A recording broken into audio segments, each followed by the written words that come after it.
Jesus ficou, depois da morte e da ressurreição, ele ficou 40 dias com os discípulos, né? Orientando, conversando, instruindo. E chegou o momento que ele ia voltar para casa. Então nós lemos isso em Lucas, domingo, Lucas capítulo 24, né? E Jesus falou com os discípulos, né? Enquanto ele conversava com eles, e falou: são essas as palavras que eu vos falei quando ainda estava convosco. Era preciso que se cumprisse tudo o que está escrito sobre mim na lei de Moisés, nos profetas e nos salmos. Então abriu-lhes a mente para que entendesse as escrituras e disse-lhes: assim está escrito, que o Cristo devia sofrer e ressuscitar dos mortos ao terceiro dia, e que em seu nome fosse proclamado arrependimento para a remissão dos pecados a todas as nações, a começar por Jerusalém. Vós sois testemunhas disso. E eis que eu enviarei sobre vós o que meu Pai prometeu. Por isso, permanecei na cidade até seres revestidos da força do alto. Depois levou-os até Betânia e, erguendo as mãos, abençoou-os. E enquanto os abençoava, distanciou-se deles e era levado ao céu. Eles ficaram prostrados diante dele e depois voltaram a Jerusalém com grande alegria e estavam continuamente no templo louvando a Deus. Palavra da salvação. O que a ascensão de Jesus diz para cada um de nós hoje? Porque se isso aconteceu há 2000 anos atrás, quando eu leio isso, o que eu tenho que tirar disso? Essa palavra, se ela não mexer no meu coração e no seu coração, ela não se torna vida, né? Não nos transforma, né? É uma coisa que a gente precisa entender, que a palavra de Deus, ela não é nem uma ideia, nem um ideal. À medida que eu escuto, à medida que eu medito a palavra, ela me transforma, e à medida que eu sou transformado, eu cumpro essa frase que Jesus disse aqui, ó. Que é para que a gente possa proclamar, levar o nome dele a todas as nações, né? Que a gente leve. Como é que eu posso levar? Como é que a gente pode transformar e anunciar o nome de Jesus? A partir do momento que essa palavra fez efeito em mim. Então vocês vão em São Paulo, o outro vai em Fortaleza, o outro vai nos Estados Unidos, aonde vocês forem, a partir do momento que vocês estão transformados, é o Cristo vivo que a gente leva, não é? Então, para que isso se cumpra, a primeira pessoa que tem que ser transformado somos nós. Então essa palavra é a palavra que nos transforma, né? São Leão Magno diz que quando Jesus volta ao céu, vocês imaginam, né? Deus nos criou, nós já falamos isso aqui mais de uma vez, né? Nos criou por amor. Nos criou e pelo fato de ter nos colocado, a gente lê aqui em Atos dos Apóstolos, quando Jesus está subindo aos céus, aparecem dois homens e falam: por que vocês estão aí olhando para o céu? Aquele que foi vai voltar, né? Por que estáis aí a olhar para o céu? Então, por que nós estamos aqui? Porque Deus nos colocou aqui. Deus nos fez, nos colocou aqui nesse projeto, né? Deus nos criou com essa história maravilhosa desse amor incondicional, e que pelo pecado, né, o homem se abandona de Deus, troca, né? Desiste de Deus. E por isso entra na nossa vida o sofrimento, entra a dor, entra a doença e a morte, né? Mas Deus não desiste disso, né? Não desiste de nós e faz esse projeto maravilhoso que é o projeto da salvação. Então Jesus vem nos buscar, Ele toma a nossa carne e assume isso e vem nos buscar de volta para o Pai, né? Ele vem nos dar o caminho, Ele vem como o bom pastor. Quando Jesus volta aos céus, volta para casa, Ele leva até Deus a nossa humanidade, né? Ele era divino, mas Ele leva junto a nossa humanidade. Então isso, a festa da ascensão é para nós uma confirmação, a esperança, que quando Deus nos dá a vida eterna, Ele não dá a vida eterna somente no espírito, mas também na carne. Vocês acreditam de verdade que seu corpo em carne ficará eternamente vivo? Vocês acreditam nisso? Fala, mais ou menos, né, filho? A gente nunca pensou nisso, nunca foi chamado para pensar. Mas Deus devolverá o nosso corpo. Quem falou isso? Ele mesmo. Falou para Catarina de Siena, pode ler no livro Diálogo. Ele fala: Catarina, eu vou devolver o corpo para vocês nem vão sentir falta dele, mas eu devolvo o corpo. Jesus e Nossa Senhora já estão no céu com o corpo glorificado. Jesus veio, ele depois da ressurreição, ele não comeu, ele não andou, ele não falou, ele não tinha corpo. Nós também vamos ter de volta o corpo glorificado. Isso é uma coisa espetacular. É algo assim, sem palavras. Se a gente acredita de verdade nisso, porque a festa da Ascensão é uma festa para poder renovar em nós a nossa fé e a nossa esperança. É para poder nos chamar a ser seguidores de Jesus, mas de uma forma muito responsável e com maturidade para viver a nossa fé. É viver uma fé com compromisso com esse nome de Jesus. Não é ter uma fé que se limita a vir à igreja. A minha fé em Jesus, eu não posso estar limitada aqui. Eu tenho que levar Jesus aonde eu estiver.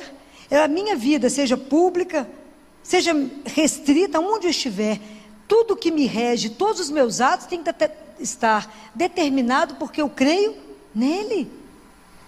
Então, é estabelecer de novo a minha fé. Não só aquilo que creio, mas em quem eu creio. Naquele que jamais irá me decepcionar, naquele que jamais irá me trair, aquele que jamais irá olhar para mim e falar: não te amo mais. Nunca, né? Nunca, esse nunca vai trair, nunca vai abandonar, nunca vai nos trocar, nunca vai desistir de nós. É nele. Então, se a gente tem essa esperança nele, é nele que a nossa vida está fundada, e é por ele que a gente passa a viver, é para ele que eu passo a viver, com ele e nele que a gente passa a viver. Então tudo na nossa vida é com ele, e aí a gente vai levar a esperança. Hoje os cristãos são convidados a ser testemunhas da esperança, porque o mundo te olha. Se nós somos cristãos, se nós assumimos Jesus, qual é o nosso comportamento que se diz diferente?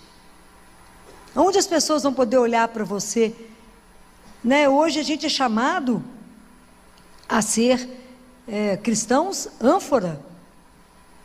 Está escrito em Amós. Deus Pai diz assim: vai haver um tempo que eu vou mandar na terra fome que não será de pão, e sede que não será de água, mas será fome e sede da palavra de Deus. É esse tempo. É esse tempo que nós estamos vivendo. Então nós que estamos sendo o resto, né? O restinho do povo que crê. Nós somos convidados a estar na terra, inseridos na terra. Então por que vocês estão aqui? Nós estamos aqui porque assim Ele nos colocou, com nossos olhos fixos no céu, vivendo aqui, na certeza que eu estou enraizada, minha âncora está lá, eu sei para onde eu caminho. Eu sei que a minha vida não encerra na hora da morte. Não encerra.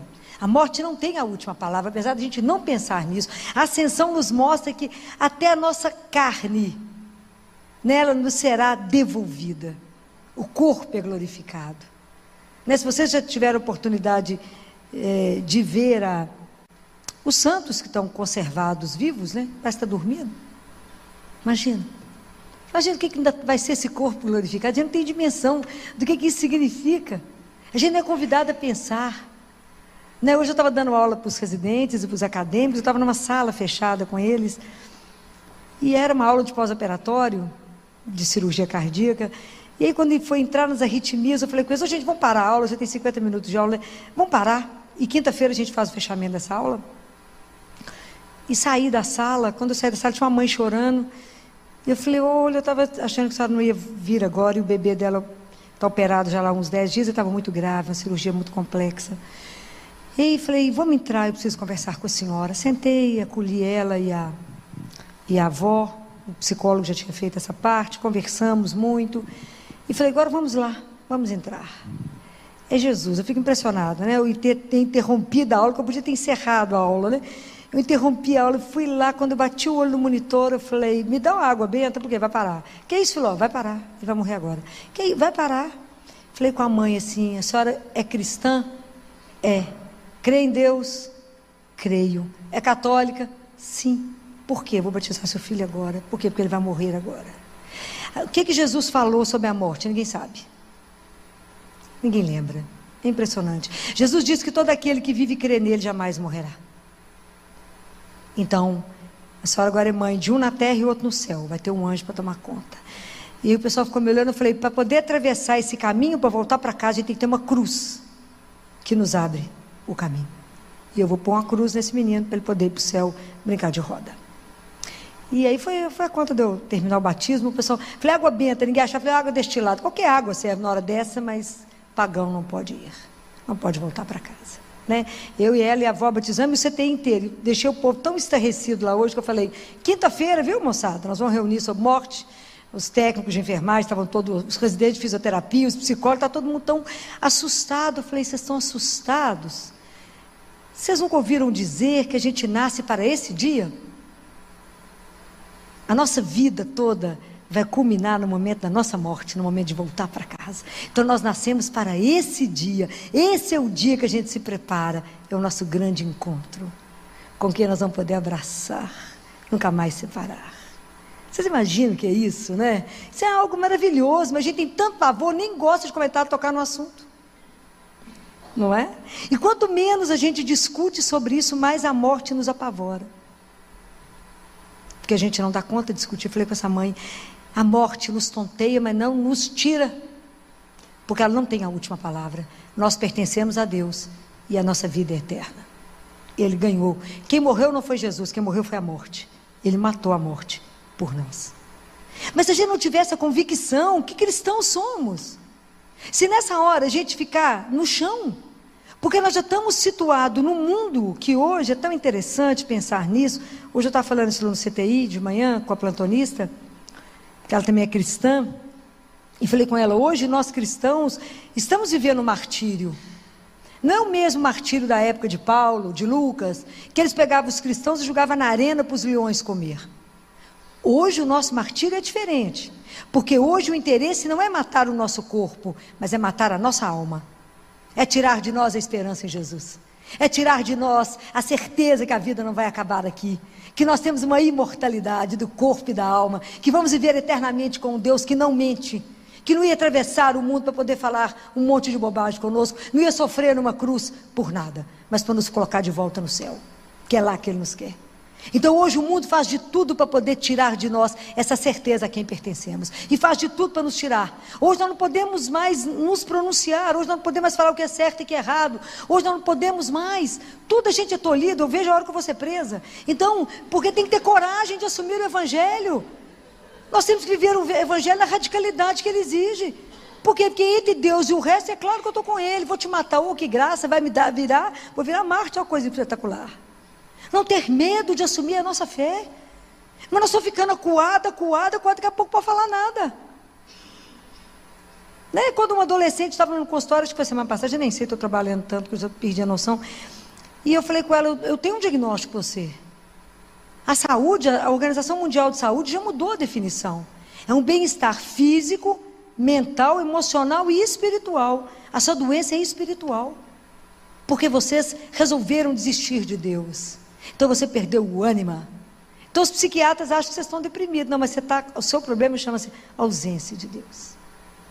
É isso que é essa doença. Não é física, é na alma. Quem sustenta o corpo é a alma. A alma está deprimida, está desnutrida, está desidratada. Se você não nutrir, não hidratar, murcha. Menina de 14, 15 anos, murcha. Por quê? Porque não tem o ânimo do Senhor. E nós temos que ter essa coragem. Ela falou, eu estou conversando com as amigas da minha mãe sobre budismo. Eu falei, querido, eu respeito profundamente, apesar de não concordar com nada disso. Porque Buda é um homem, eu estou falando de Deus. Deus é Deus, não tem ninguém acima dele. E tudo tem que ter Ele à nossa frente. Primeiro Ele, depois o resto. Nós temos que tomar essa consciência. Não temos que ter medo de anunciar que cremos. Não temos que ter medo de falar as verdades do Evangelho, porque a minha preocupação, e a preocupação hoje cada vez mais, é a salvação das almas.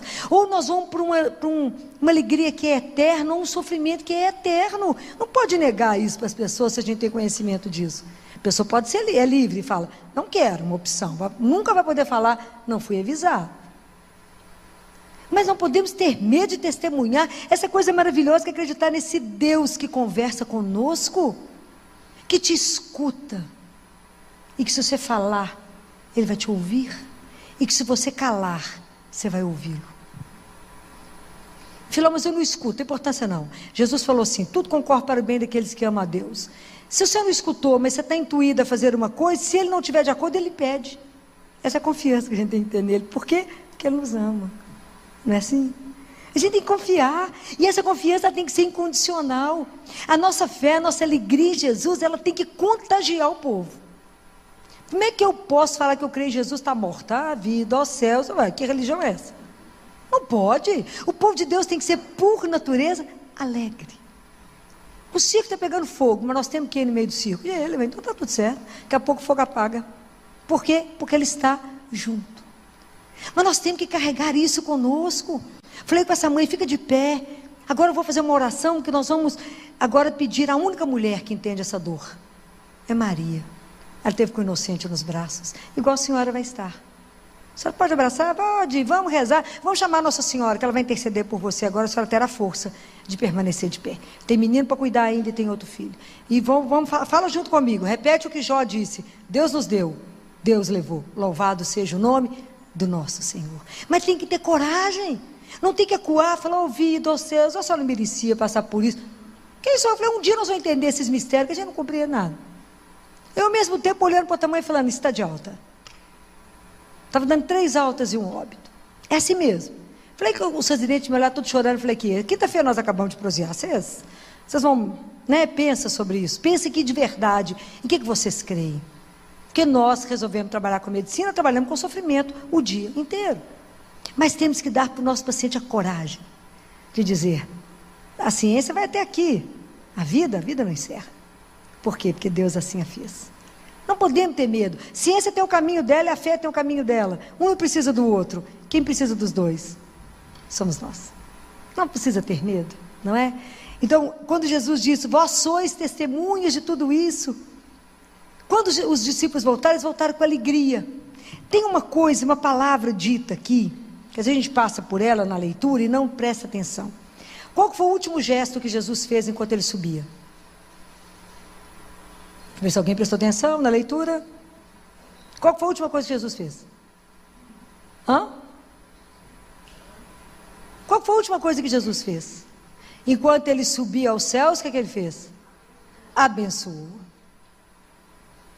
O que isso quer dizer? Que nós, cristãos, somos portadores da bênção. Então nós temos que ser testemunhas da bondade de Deus. Se isso a gente pensar no nosso comportamento.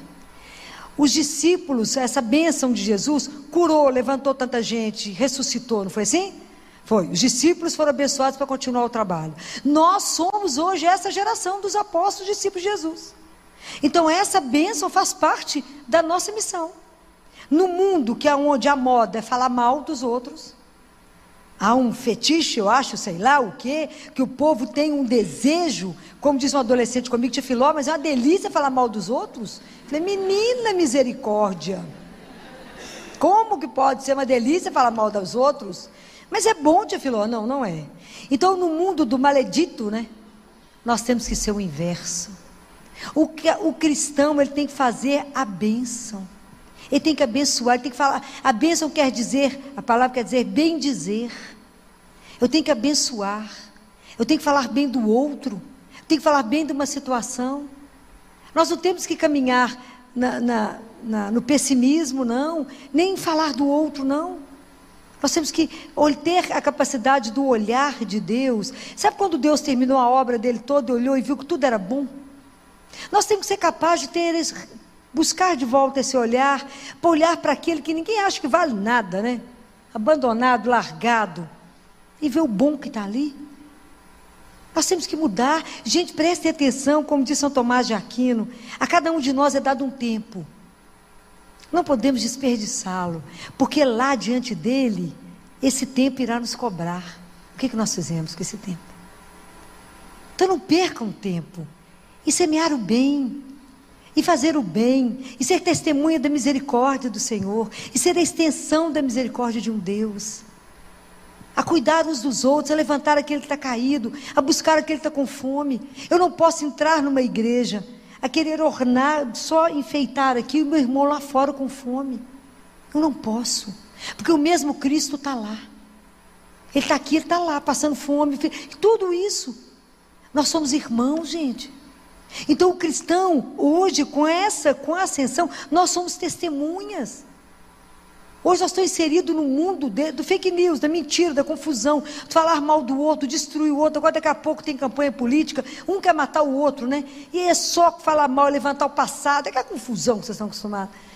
Nós somos cristãos, nós temos que agir diferente.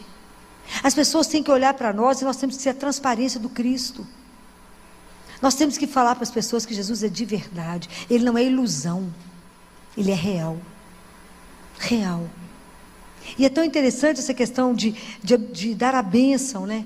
Quando a gente pede isso para Deus, quando a gente imagina, acho que foi domingo, eu estava com meu marido, a gente foi à padaria, eu disse sozinha no carro, e eu falei com ele, que eu vivi com meus irmãos de rua, o que eu faço com Jesus, né?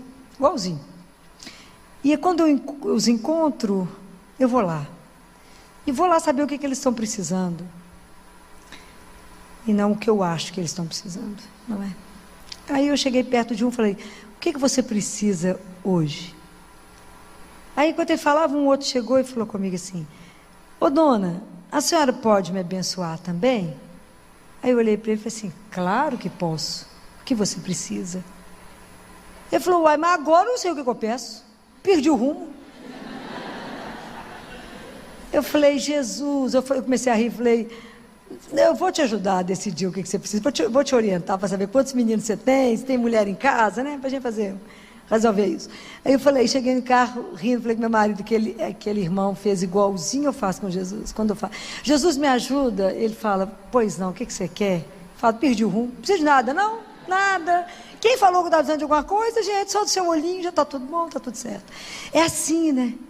Esse poder, talvez, que a bênção traz, né? De poder dizer ao outro, sem armas, né? Sem limite, falar, claro que posso te ajudar.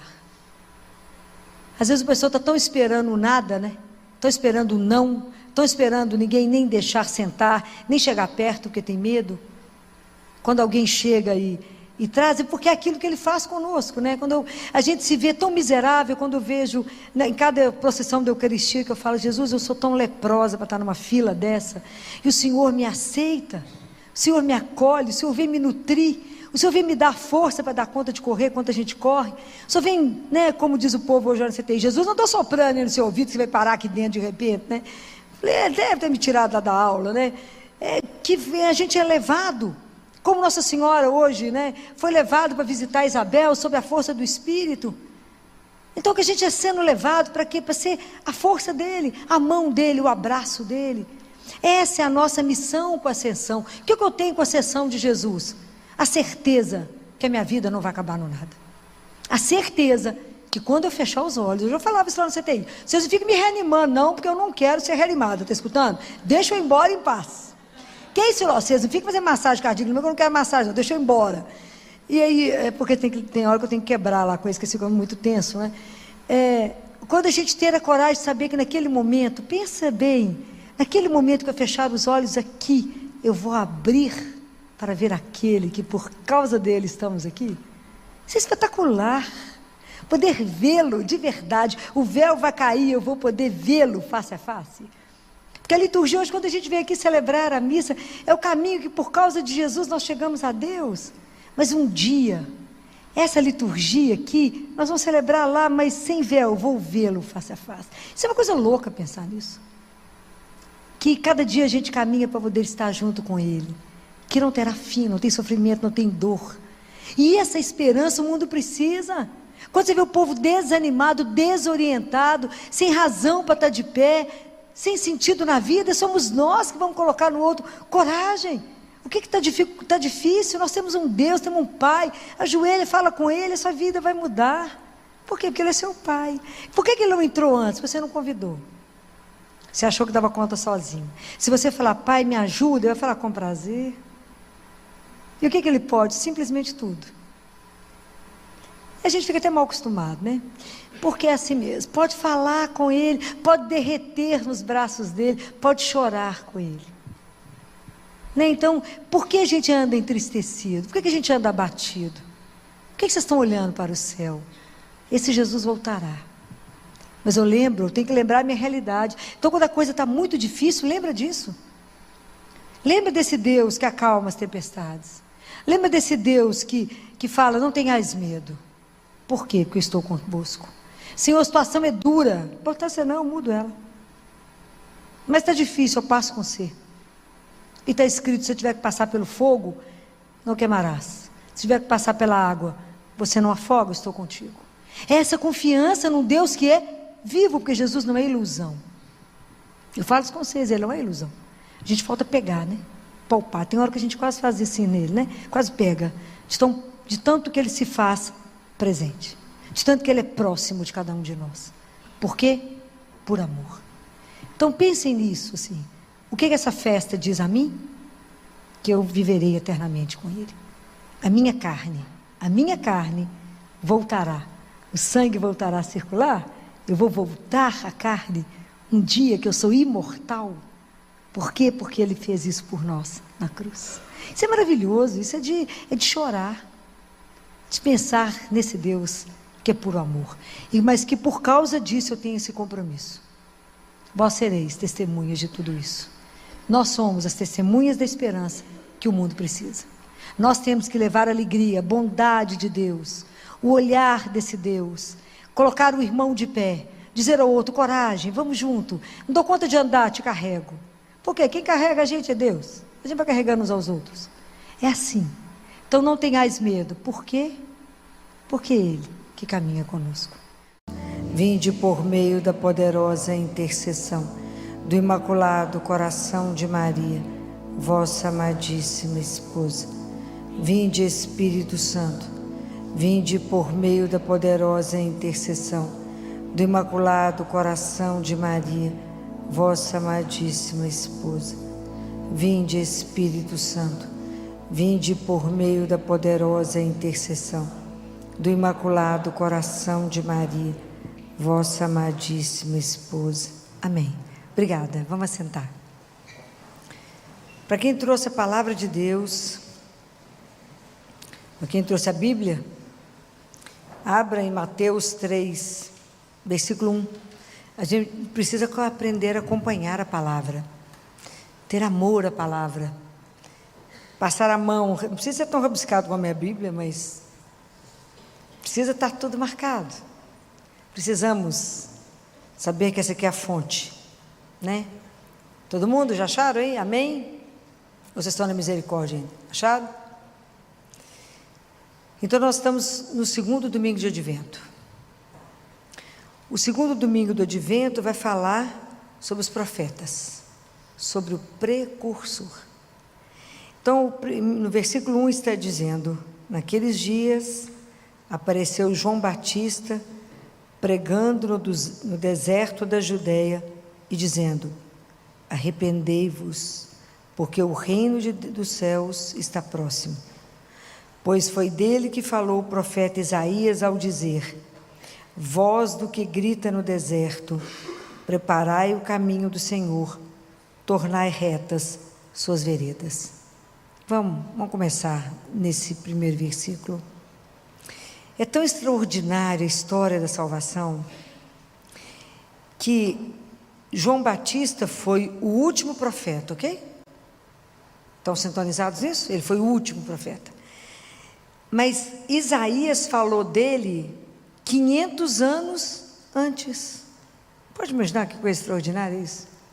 500 anos antes de qualquer coisa, João Batista, Isaías já falava, voz do que grita no deserto. Imagina, eles já estavam preparando a vinda do Senhor há quanto tempo? João foi o último profeta. Ele foi preparado para anunciar Jesus. Você sabe de que João era filho de quem? De quem? E de quem? Isabel e Zacarias. Zacarias servia no templo. Lembram disso? Era um sacerdote do templo. Quando o anjo aparece para ele. Isabel era considerada estéril. E quando o anjo aparece, fala que ele teria um filho. E ele duvida e fica mudo. Lembra dessa história? Quando Nossa Senhora descobre que o anjo anuncia a ela que ela vai conceber e avisa que Isabel está grávida, Nossa Senhora vai para a casa de Isabel. Quando Nossa Senhora chega na casa de Isabel, o que acontece com o João, que estava na barriga de Isabel, no ventre? Ele fica cheio Então, a partir daquele momento, ele já estava batizado, o primeiro batismo do Espírito Santo. Foi João, foi o primeiro batizado. Porque ele salta no ventre de Maria, de Isabel, de alegria. Né? Então, ele naquele momento ele já estava sendo consagrado como precursor. Quando ele nasce, está lá em Lucas, olha que lindo que o pai dele, quando fala, esse menino será, o nome dele será João, ele escreve na tabuinha, a língua dele se solta, e ele canta, ele reza o Benedictus, que é um dos trechos mais lindos, mas eu vou lembrar uma frase que ele fala, tu também, menino, serás chamado profeta do Altíssimo. Olha que lindo isso. Pois irás à frente do Senhor para preparar-lhe os caminhos, para transmitir ao seu povo o conhecimento da salvação, pela remissão de seus pecados, graças ao misericordioso coração do nosso Deus. Por que ele está falando isso? Ele já avisa, ele profetiza que aquele menino seria o profeta do Altíssimo, que ele iria preparar os caminhos para a chegada de Jesus. Qual que é o papel do precursor? O precursor é aquele que vem antes para avisar que está chegando alguém importante, para fazer ele ser conhecido, para animar o povo, para ele ser amado, desejado e acolhido. Essa é a grande missão do precursor, que foi aqui João Batista. E João Batista, quando ele percebe que estavam chegando os fariseus, os saduceus, ele chamava eles de raça de víboras, e ele fala: quem vos ensinou a fugir da ira que está por vir? Produzia então fruto digno de arrependimento, e não penseis que basta dizer, temos por pai a Abraão. Por que ele fala isso? Porque diante de Deus, nenhum de nós tem mérito.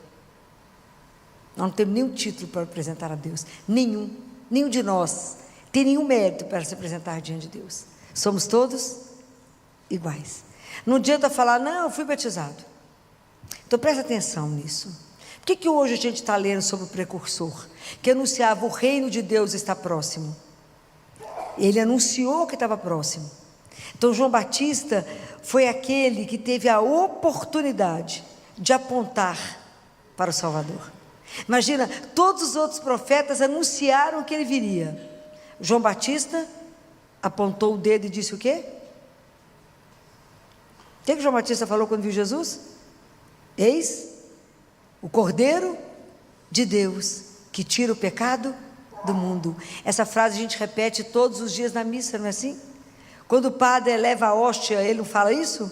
Ele fala, eis o Cordeiro de Deus, que tira o pecado do mundo. Nós repetimos a frase de João Batista, o padre repete. E aí nós respondemos o quê? Senhor? Quem que falou isso? Quem falou isso na Bíblia? Filó, nunca ouvi falar nisso, né? O centurião, que quando estava com o servo doente, e Jesus fala, eu vou lá curá-lo, e ele fala assim, não, eu não sou digno de que o senhor entre na minha casa, basta uma palavra, porque eu também sou comandado, eu também mando, e eu sei o que é falar com vai, ele vai, volta, ele vem, e o senhor pode só mandar. Jesus ficou impressionado com a fé dele. Então hoje nós repetimos, padre repete aquilo que João Batista falou, eis o Cordeiro de Deus. Pode imaginar quando João Batista viu Jesus passando e falar, eis o Cordeiro de Deus, eis aquele que tira o pecado do mundo. João Batista foi aquele que viu, que batizou Jesus. Então ele foi o último profeta, e ele deu a vida, porque ele anunciou com verdade, ele não fugiu daquilo, até a cabeça dele ser cortada, ele se comprometeu com o anúncio da palavra. Então agora preste atenção, Qual é o sentido? Já falei isso com vocês mais de uma vez. Hoje nós estamos lendo um trecho que ocorreu há 20 séculos, ok? Há 2000 anos atrás aconteceu essa passagem. Qual é o sentido da gente estar lendo isso hoje? Não estou vendo João Batista, Jesus já veio, já morreu, já ressuscitou. Isaías, então, já está tudo lá em cima, contando casa lá no céu. Qual é o sentido da gente estar falando disso hoje? O que vocês acham? Por que nós estamos conversando disso? Então, presta atenção. Da semana passada, eu falei com vocês que entre a primeira vinda de Jesus, quando ele veio, para a próxima que ele virá, existe uma vinda que acontece todos os dias. Todos os dias Deus vem até você. Você acredita nisso? Acredita? Como é que ele vem? Como é que ele vem? Como é que você reconhece ele? Na palavra, no outro, no amor dele por você, e quando você recebe a Eucaristia. Quando você recebe a Eucaristia, é ele vivo. A gente tem dimensão disso não. Que é Jesus vivo, corpo, sangue, alma e divindade. Eu estou recebendo o autor da vida, o Senhor. Isso é um dos maiores mistérios que a gente vive.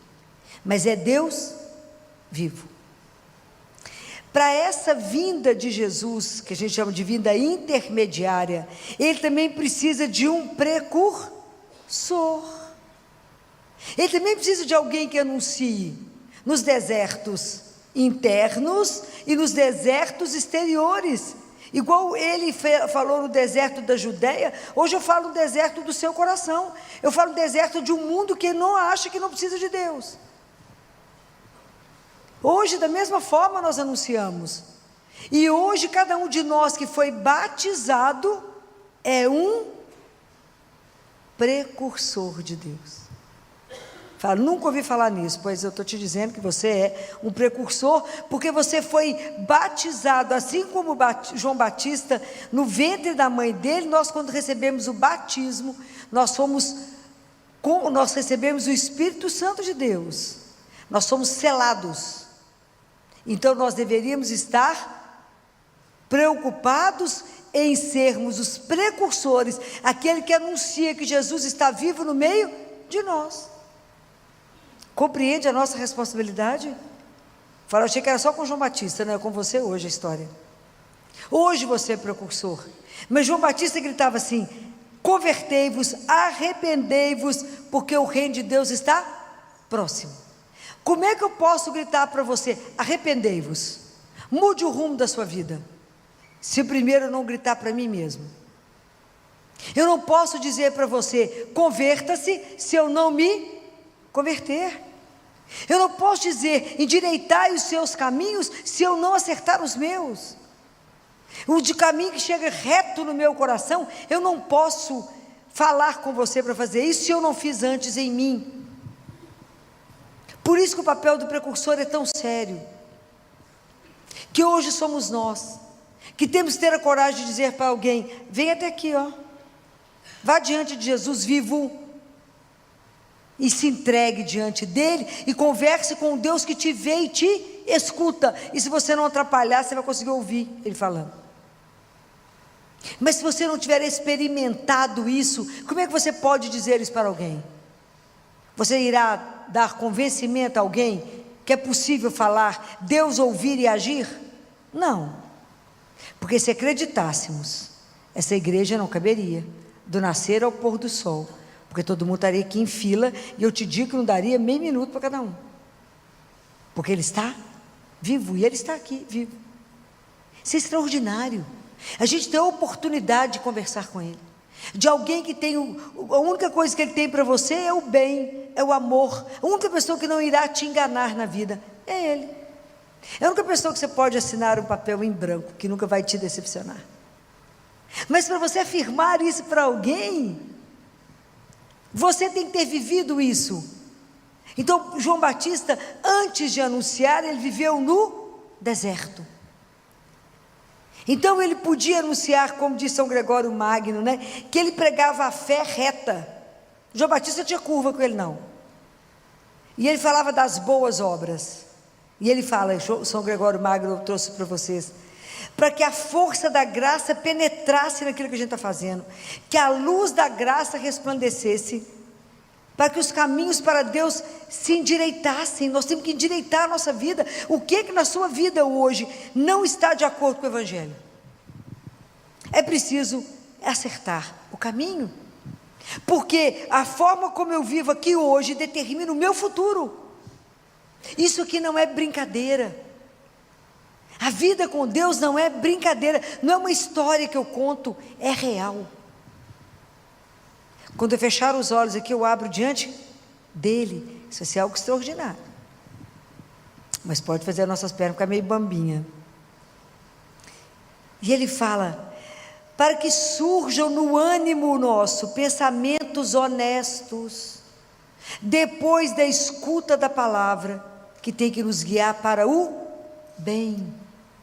Então guarda uma coisa, quando Deus Pai permite que Jesus venha ao mundo, assumir a nossa carne, a liberdade dele ter vindo ao mundo, Deus Pai revela para nós o amor misericordioso, para que a gente, olhando para Jesus, aprendendo com Ele, Ele deu uma medida para nós. Quando a gente morrer, nós seremos avaliados na medida desse menino que veio ao mundo. Essa é a medida, porque Ele fez com que esse menino, a vida dele, fosse um dom de amor. Então o convite de Deus para nós é que a vida de cada um de nós seja um dom de amor.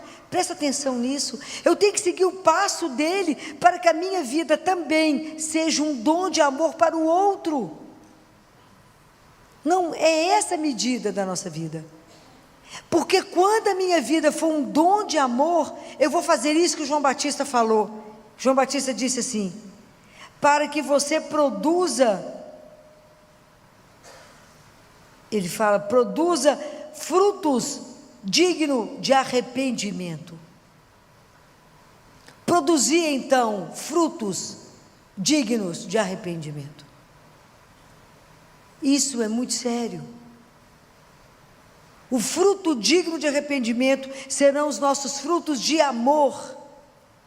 Nós temos que prestar atenção na nossa vida. Nós temos que aproveitar, porque a grande maioria, nós estamos inseridos num mundo onde o Natal é uma festa absolutamente materialista, e as pessoas não conseguiram compreender o que significa o Natal. A nossa salvação dependeu de uma vinda. Você já pensado nisso? A nossa salvação dependeu de Deus ter assumido a nossa carne, ter vindo até nós. Sem essa vinda, não teríamos saída. Então, para nós hoje que somos os precursores, temos que anunciar que a nossa salvação dependeu dessa vinda. Então, o que é para nós a fé? Aceitar, acolher, amar esse Deus que veio até nós, assumir a nossa fé e viver para Ele. Enquanto a gente não tomar consciência disso, nós vamos viver a nossa fé muito meia boca. E entra Natal, entra no novo, sai no novo, e a gente não sai do lugar. A gente não sai do lugar, porque a gente não assumiu de verdade a nossa fé. Hoje nós somos os precursores. Somos hoje nós que anunciamos que Jesus está vivo no meio de nós. Se a gente não tiver a coragem, a audácia de anunciar e de viver de acordo com o Evangelho, mesmo que isso custe a nossa vida. Hoje nós somos chamados a ouvir a voz de Deus no meio disso tudo. Nós estamos no tempo do advento. Nós temos que prestar atenção nisso. A nossa salvação dependeu de uma vinda. E João Batista gritava: o reino dos céus está próximo. Hoje nós temos que tomar uma outra decisão. Qual é? O que foi que Jesus falou? O reino de Deus está aonde? No meio de vós. Então a nossa decisão hoje é entrar no reino. Não é saber que o reino está próximo, é entrar no reino. Essa é a nossa decisão. Nós ficamos sempre à margem. Nós temos que nos envolver nisso e viver de verdade o reino que já chegou. Então, da mesma forma como João Batista gritou: no meio de vós está aquele que vós não conheceis. Do mesmo jeito eu posso falar para nós: no meio de nós está aquele que a gente não conhece, que nós recebemos a Eucaristia e isso não nos transforma. Então, no meio de nós está aquele que a gente não conhece, e é Deus vivo, aquele que eu não sou digno, dizia João Batista, de carregar as suas sandálias, de desatar as suas sandálias. Eu não sou digno. Imagine nós. Então é preciso que de verdade a gente reveja a nossa história. De verdade, eu preciso ver como é que estou caminhando. E quando eu penso: não, Filó, mas eu sou muito bacana, você não acha que eu cuido do próximo? Cuida, a gente quase mata o pobre na época do Natal, de tanta comida. Então a gente entende que eles passam fome, mas só no Natal. Isso é hipocrisia. Isso é grave. Porque eu não me comprometo no resto da semana, no resto dos meses.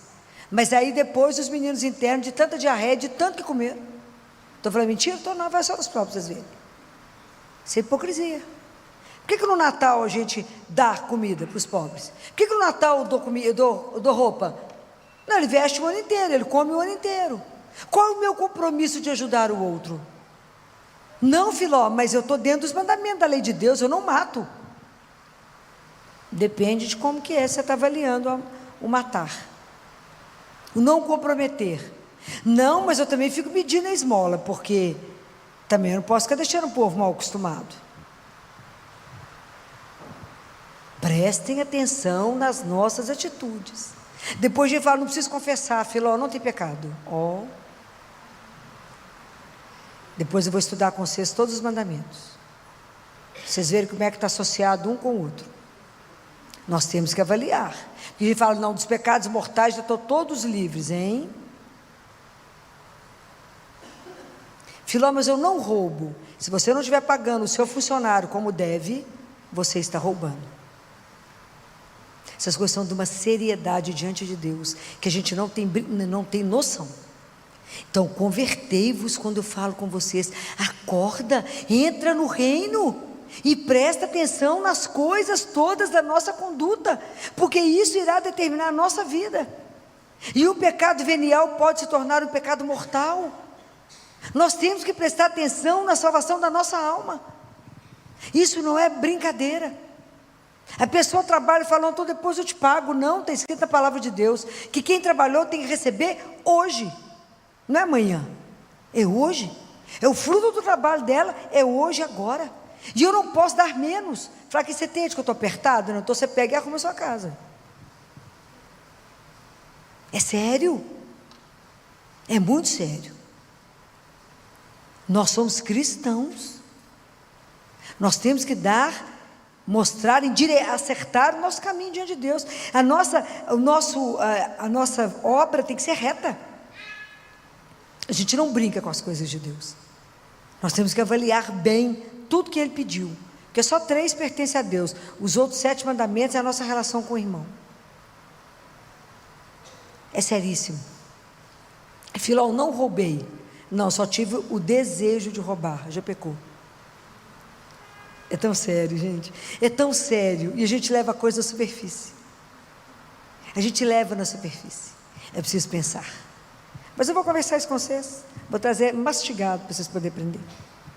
Então, nós precisamos de entender que hoje o precursor de anunciar um Deus vivo é cada um de nós batizado que recebe Jesus Eucarístico. O que nós estamos fazendo com isso?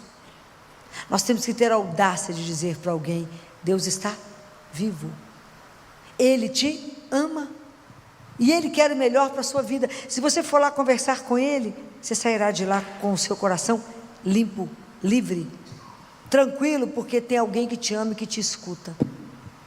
É preciso que a gente arregace as mangas e tenha coragem, assim como João Batista, de anunciar Nós temos que ter a coragem de anunciar o Deus que cremos. Quem é o nosso modelo para nos ajudar é Maria. Ela foi aquela que ouviu e que transformou tudo. Ela foi completamente plasmada por Deus.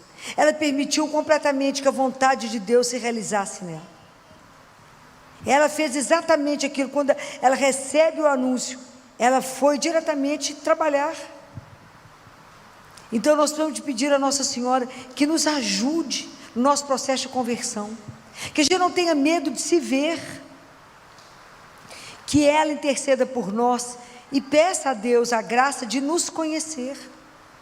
Fala: Senhor, me dê a graça de me ver, de ver a minha miséria, de ver aonde eu preciso ser convertido, de ver aonde que eu preciso aplainar o caminho, aonde que a luz de Deus não entrou, aonde que eu não estou tendo pensamento honesto, aonde que a palavra de Deus não está gerando em mim o que deve ser gerado. Me ajuda a me converter para ajudar o meu irmão, a anunciar, a ser precursor, a ser anunciador de um Deus que é vivo. Só para isso eu leio as palavras, para que isso possa me transformar. Senhor, diante do Senhor nenhum de nós vai ter mérito, então me ajuda a ter a minha vida, fazer da minha vida um dom de amor, um dom, para que quando as pessoas perguntarem: por que dessa forma de viver o amor? Por causa dele. Ele é a medida da nossa vida, nós estamos seguindo os passos dele, que ele nos dê essa graça, de verdade ter uma conversão real, não maquiada, mas real, de verdade amá-lo acima de tudo da nossa vida, amá-lo, preparar o caminho para que ele de verdade possa nascer a cada dia na nossa vida e nos ajudar de verdade a ter uma conversão, e que a nossa vida, não as palavras, mas a nossa vida possa ser testemunho desse Deus que é verdadeiro, real, vivo. Que Nossa Senhora, que é nossa mãe, interceda por nós junto a Deus e fala: Senhor, nós também todos fomos batizados, todos recebemos o Espírito Santo, e nós estamos com a nossa função de precursor enterrado. Que se alguém pergunta para nós: você crê em Deus? Você fala: é. Eu não tenho coragem de anunciar no meio das pessoas, de peito aberto, falar: eu creio, você não. Que pena que você está perdendo. Que pena que você não convive com o único que é real, porque o resto é que é ilusão. Ele não, ele é verdade. Ele é por amor, ele transforma a nossa história, ele pode mudar tudo para melhor. Conviver com ele é alegria antecipada. Já é céu conviver com ele aqui. Quando você recebe a Eucaristia, pode ter certeza que você está vivendo o céu. Mas a gente tem que ter audácia, tem que ter alegria, tem que ter vontade de viver tudo isso. Mas eu acho que antes de tudo a gente tem que ter consciência que hoje os precursores somos nós, que o batismo nos fez não só filhos, mas anunciadores de um Deus que está aí, no olho do furacão, andando conosco, na sua tristeza, na sua tribulação, na sua angústia, na sua agonia. Você não está só, tem um Deus que caminha com você, está aí do lado. Se você resolver olhar para o lado e falar: Senhor, ele vai falar: oi, por que você está agoniada? Por que você está angustiada? Esqueceu que eu estou vivo? Esqueceu que eu posso mudar tudo a qualquer momento? Vocês já esqueceram que a nossa vida muda na fração de segundo? Que o nosso Deus é real. Isso é uma das coisas mais extraordinárias que nós temos na vida. Eu desejo que vocês possam pensar sobre tudo isso, saborear a presença de Deus na vida de vocês, pedir a Ele que de verdade Ele nos dê a graça de uma conversão verdadeira. A conversão é um processo diário, mas que tem que ter o meu querer. Me transforma, Jesus, me ajuda a um processo de conversão real, porque eu quero anunciar que as maravilhas que eu fiz na minha vida, só fazer na vida daquele que acreditar. E eu digo para vocês o mesmo que o anjo disse para Nossa Senhora: não tenhais medo. Abri, aquilo que João Paulo II falou, abri as portas, abre as portas do seu coração para Ele, para o único que é eterno, para o único que é real, para o único que de verdade te ama. Faça essa experiência extraordinária, porque não tem outra palavra. É extraordinário viver com Deus agora, vivo. E eu quero partilhar com vocês uma coisa que eu aprendi, para que vocês possam também usufruir disso. Aprendam a fazer uma entrega para Ele diária, ok? É diário. Todos os dias a gente tem que repetir isso para Ele. E eu repito isso na hora que eu recebo a Eucaristia, eu digo para Ele: Jesus, recebe a minha liberdade inteira, a minha memória, a minha vontade e a minha inteligência. Tudo o que eu tenho, o Senhor me deu. Eu devolvo, para que somente a vossa vontade tudo governe em mim. Compreenderam? Eu te entrego a minha inteligência, a minha vontade, a minha liberdade e a minha memória. Eu te entrego. Tudo o Senhor me deu, tudo eu devolvo, para que somente a vossa vontade tudo governe em mim. Louvado seja nosso Senhor Jesus Cristo. Sempre seja louvado. Mas o que a gente precisa entender, que acreditar em Jesus não é só para a nossa vida, que um dia, por a ressurreição, que vai acontecer depois da nossa morte, né? Nós temos uma vida que acontece antes da morte, né? Nós estamos aqui inseridos numa vida antes, né? Então, como é que a gente conduz a nossa vida a partir da nossa fé, né? Porque Jesus não ressuscitou apenas para que a memória dele ficasse viva no coração dos discípulos, de forma alguma, né? Jesus ressuscitou para que cada um de nós, né, para que ele pudesse viver em cada um de nós, e para que a alegria de viver a eternidade, a gente começasse a saborear agora. O que é uma vida junto de Deus, né? Porque isso que é a eternidade, vivermos com Ele, né? Na pessoa dele. Então é Jesus que quer viver na minha vida, na sua vida, na vida de cada um de nós, né? Então a Páscoa, ela não é só um momento único, é um fato que mudou a história, a minha história, nossa história, né? Mudou tudo, né? Esse é o ponto central da nossa fé, é Jesus, essa história que Jesus ressuscitou, né? Imagina esses discípulos que viveram com Ele, que viram os milagres, que partilharam a doçura de Jesus, de conversar com Ele, de ser acolhido por Ele, de ser perdoado por Ele, dele consolar, né? Quantos que eles viram chorando, Ele consolou, enxugou as lágrimas, pôs no colo, deve ter dado gargalhadas deliciosas, comeu com Ele, dormiram com Ele. De repente Ele morre, passa por aquela atrocidade, vê Ele morto nos braços de Nossa Senhora, só João viu, enterram Ele, ficam desorientados, perderam o Mestre. E aí no dia seguinte as mulheres vão ao sepulcro. E se vocês leem Mateus, a Madalena tinha uma preocupação, porque tinha o túmulo e tinha aquela pedra. O dia que vocês forem lá em Jerusalém, vocês vão ver o túmulo dele, vocês vão ver que tinha aquela pedra, um peso. Ela pensava, quem é que vai abrir aquilo lá para nós? Quem vai rolar a pedra? Quem vai rolar a pedra? Eu fico pensando hoje, nós, 20 séculos, né? Quantas mil homilias? Mais de 2.000 homilias. Vigílias, né? Mais de 2.000 vigílias de Páscoa. Quanto tempo passou? Nós não vimos Jesus. Nossos olhos não o viram, nós não o pegamos. Todas as testemunhas que nos contaram já morreram. E com esse tempo todo, é como se Jesus fosse ficando distante, e uma pedra foi se formando, e ela foi ficando pesada, e hoje tem uma pedra que precisa ser rolada. Ela foi ficando densa, pesada. Essa pedra que hoje precisa ser rolada é a pedra do nosso coração. Porque hoje, para nós, ouvir que Jesus ressuscitou pode não fazer a menor diferença. Não nos emociona mais, não nos faz chorar, não nos faz tremer.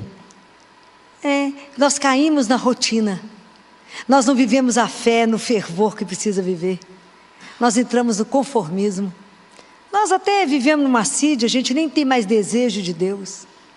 Aliás, a gente nem sabe que tem desejo. Eu tenho desejo de Deus? sinto falta, Deus nem percebe que tem falta de Deus. Então esse Jesus, essa ressurreição não consegue ter ressonância na minha vida, na sua vida, porque eu vivo uma religião da rotina. Não me emociona alguém dizer Jesus ressuscitou. Nós podemos cantar o aleluia. Fala aleluia, aleluia. Morto, tudo morto. Não choramos mais com essa emoção. Isso não muda a minha história, porque na verdade nós estamos vivendo uma religião morta. É aquilo que os anjos falaram para as mulheres: por que você está procurando entre os mortos aquele que vive? É o que diz para nós.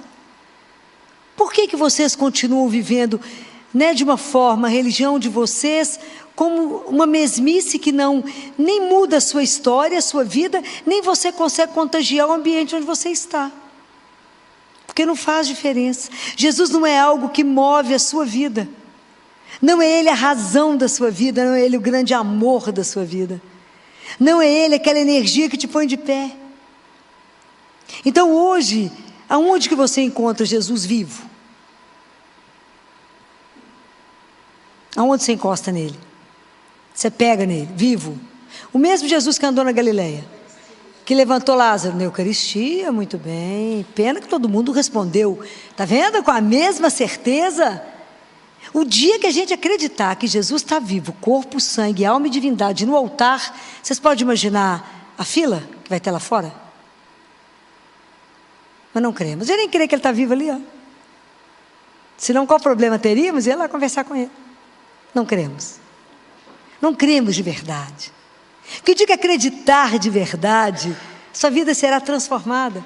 A gente não acredita que quando eu recebo Jesus, eu recebo uma vida, que eu comungo um Cristo vivo, que me dá vigor para dar conta das duras provações da vida, porque não é fácil. Tem hora que a vida bate com força. Como é que eu fico de pé? Somente pela força dele, que é o meu sustento. Fala, de pé, estou aqui do lado. É Ele que nos dá a alegria da vida, nos dá a esperança, porque primeiro nós já sabemos que a morte não tem a última palavra. Já sabemos que a morte terá uma sequência com Ele. Nós vamos vê-lo, nós vamos poder dar um abraço nele, nós vamos poder dar uma continuidade e não morreremos, viveremos, porque não fomos feitos para a dor, mas para o amor. Mas enquanto eu caminho aqui, eu tenho que me alimentar, Ele que me perdoa os pecados, Ele que sustenta, Ele que me dá vigor mesmo, e Ele que me dá alegria, Ele que me mostra o caminho e fala, não tenha medo, sou eu. Então não fica mole, fica firme, sustente na vida.